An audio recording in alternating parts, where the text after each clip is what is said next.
Hello, I'm going to show you how to make the Bengai sambar or onion sambar. So I start with giving you a display of all the ingredients and very important the sequence, okay? So let me start from here. You start, this is kadige or mustard seeds. This is chana dal. This one is that maratangali vattal. This one is Vindhyam or fenugreek seeds. This one is coriander, freshly cut, chopped coriander. Then you have curry leaves. This is asafoetida. On Tamil, we say perungayam. Then this is, of course, the chopped onions. If you notice, the onions are chopped in chunks. It's up to you whether you want to chop it in chunks or finely chopped. For today, I have chopped it in chunks. This is very critical in all Indian cooking, turmeric. Then we move on here. Here, if you notice, this is sambar powder. This is the soaked soya bean. This one is cooked tur dal, salt, of course, and this is tamarind which is soaked in water.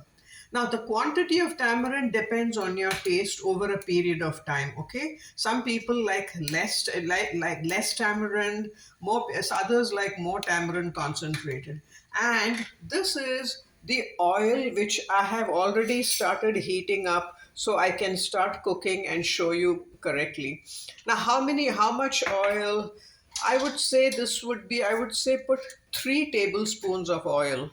But suppose later on you need more oil, I would say heat some oil and keep it aside. So if you feel, oh, you've not put enough oil, then you can add the other heated oil. All right. So this is how it is. Now let me start cooking. Okay, the oil is heated up, so I'm going to start using the ingredients one by one. Now remember, each ingredient has a very different what you call frying point or burning point. So you have to make sure the sequence is correct. For example, fenugreek burns very fast, so you don't put it immediately. You don't want to spoil your dish. So you start first with mustard seeds. Now, mustard seeds, why? If seeds start spluttering, you know the oil is heated just right. Okay, so I'm going to put, for now, for sambar, I'm putting just 1 teaspoon of mustard seed. All right, see, little bit I add more. Then I immediately put chana dal because mustard seed has a tendency to splatter. Now I'm reducing the flame. Earlier it was on high flame. All right. Now that the chana dal is put and there's space in the oil, I'm going to put maratangali vattal or the herb which I told you about. All right. Now this is all frying nicely. Now you can, it will be a bit browned up also. If you notice, the chana dal slightly browned, it shouldn't black. All right, now I will add the fenugreek. About quarter teaspoon should be enough. Look, this is a bitter herb, okay? So you don't add too much of it. Just quarter teaspoon should be enough. See, it's already started burning. Now, next we move on to curry leaves, okay? The sequence. I'm taking half of curry leaves and I'm putting it here. If curry leaves splatters like this, it means the oil has heated up well. I just, now I'm going to put what is called hing asafoetida perungayam. I sprinkle it liberally because it gives it a really wonderful fragrance.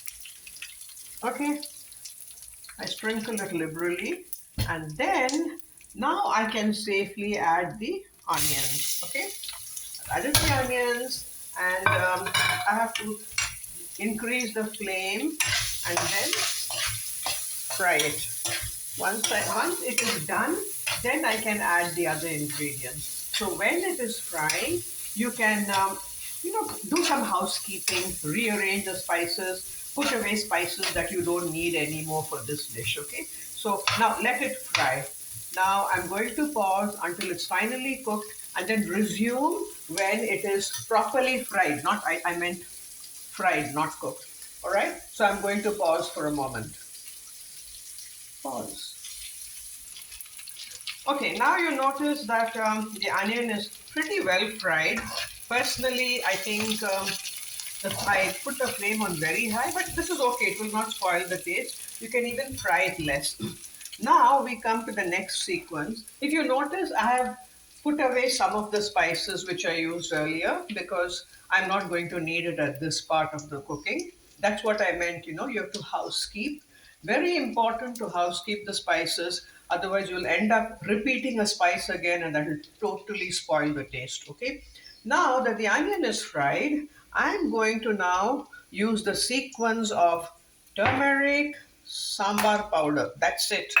In this stage, you use these two. Okay, I'm going to put liberally sprinkled turmeric and then sambar powder. Yes.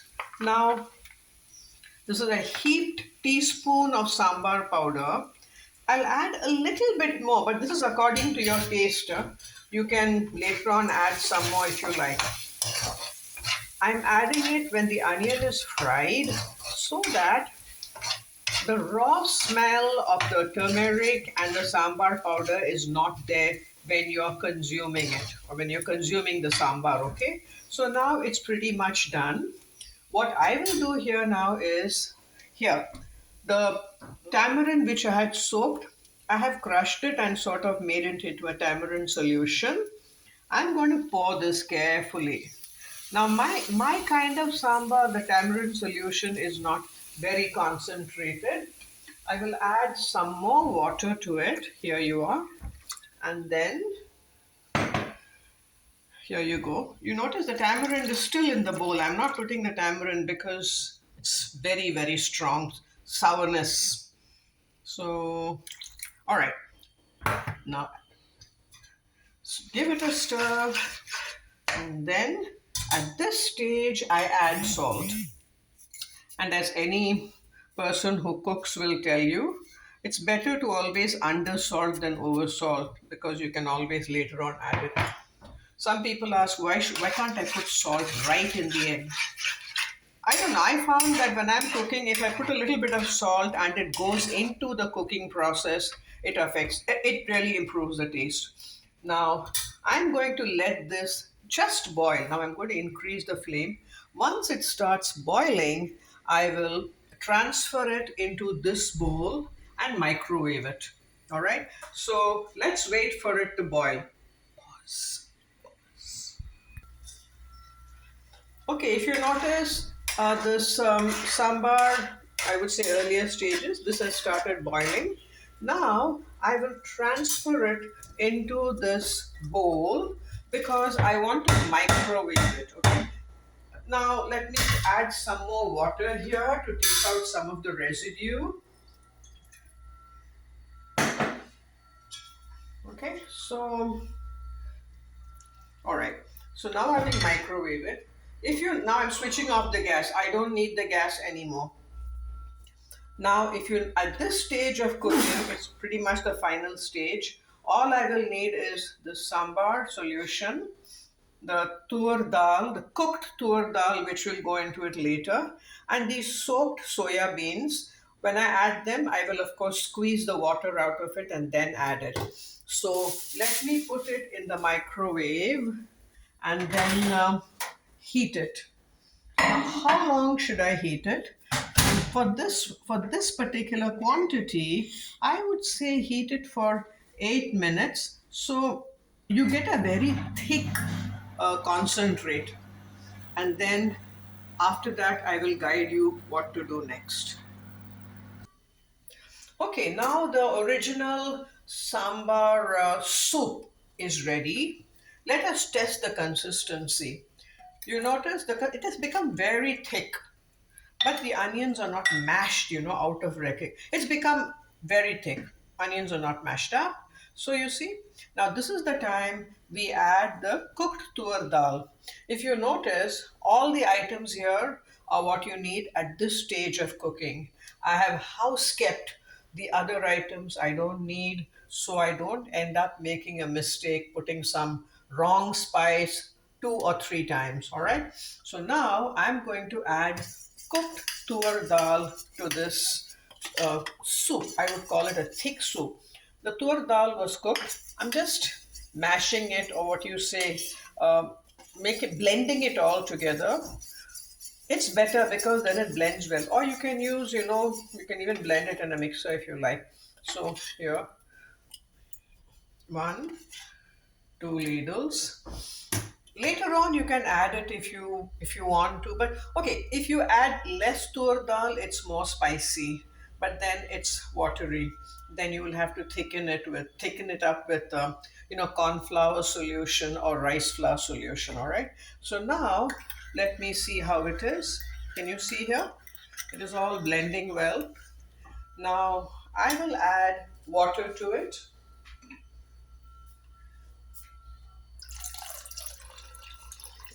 I'll add water to it, and then now I will take this soaked soya bean, squeeze the water, add to it.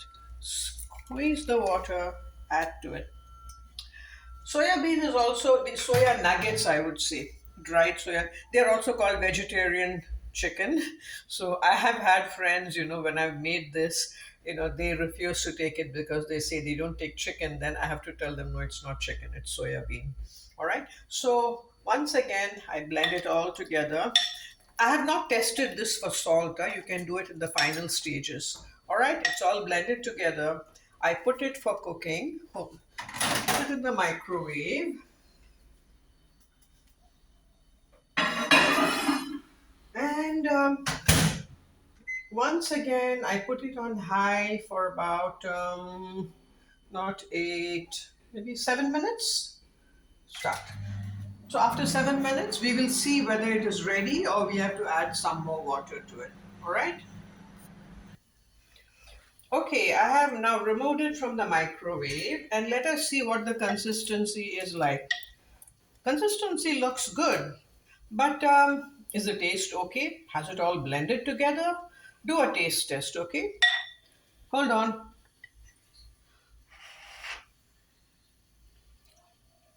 Hmm, it's good. It could definitely do with some more salt, but this is your personal choice, huh? And I'm adding some more salt. And personally, I would like it to become thicker, so I know the soya bean has infused all the spices. Same thing, I'm going to now heat it for 4 minutes on microwave, and then let us see what happens. All right, thank you. Okay, we come to the final stage. I let it all cook again. Looks like the soya bean has absorbed the taste, so it should be fine. Now that the soya bean, the soya nuggets have absorbed the taste, I can make it a bit diluted because this is sambar. It should not be too thick and not too thin. So now when I dilute it, I've increased the quantity. So now when I let it all cook together, the taste will be just right. So I'm going to put it back in the microwave and cook it for about 8 minutes, and then we can season it with coriander. Now remember, as we cook and cook at each stage, the spice component is moved away. Main thing, we must not keep accidentally adding extra spice and spoil the taste. All right, now I will cook it for 8 minutes on microwave.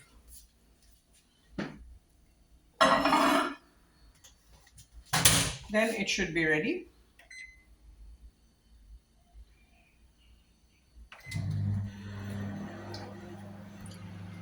Okay, so when we last saw, we had put this to cook all together for 8 minutes. Then I let it cook for another 3 more minutes so it's blended really well. And you can see for yourself, it's perfect. All right, but not ready to serve yet. You have to season, garnish it with coriander, close it, wait for 5 minutes, and then serve it so that the fragrance of the coriander and the freshness of the coriander enhance the taste. All right, so that is how sambar with soya bean is made. Thank you for watching.